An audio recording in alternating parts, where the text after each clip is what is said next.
Mr. Matlala, I referred you to page 25, paragraph 108 of your statement. Page what?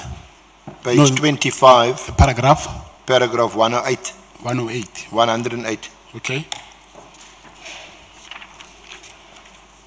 Yes, I see it. Now, just before that, you had described how you met General Cele in Durban, and that he said, no, when you said, look, this chap Magotsi was messaging you and in touch with you, he said, no, continue doing that. He's going to lead you to Mkhunu.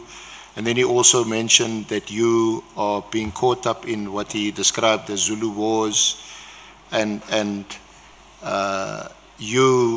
trying to summarize what you told us, that he definitely seemed to help because there was a phone call which you claim was to General Khumalo, and your firearms were returned. You went to the police station to collect them. Then subsequent to that, at paragraph 108, you said that Minister Cele requested accommodation in Pretoria. I offered my apartment to Minister Cele for use when he was in Pretoria. And then you said that in one of your messages, you had referred to Minister Cele as my business associate, quote unquote, when communicating with property management. I only said that to give some basis for the nature of the relationship, but Minister Cele was not actually my business associate. He stayed at my apartment 3 or 4 times. Yes, that's true. You confirm that? Yes. And then you dealt with the cash payments, which you've now disclosed. You said, I made an initial payment of 300,000 in cash to former Minister Cele at my residence in Pretoria around January. Is that January 2025?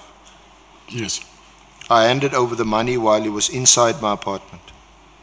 This was after he told me they needed gratification, which he called a quote-unquote facilitation fee, related to his role in returning my firearms and stopping the harassment. He also implied that he was not acting alone, which explained why a large sum of money was required. Yes. So that's the first payment. Yes, that's correct. And that was in your apartment here in Pretoria. Yes, that's correct. Then you say you made a second cash payment around about March 2025 at the Beverly Hills Hotel. Yes. The purpose of the payments, from your perspective, you say, was to acknowledge my belief that Minister Cele had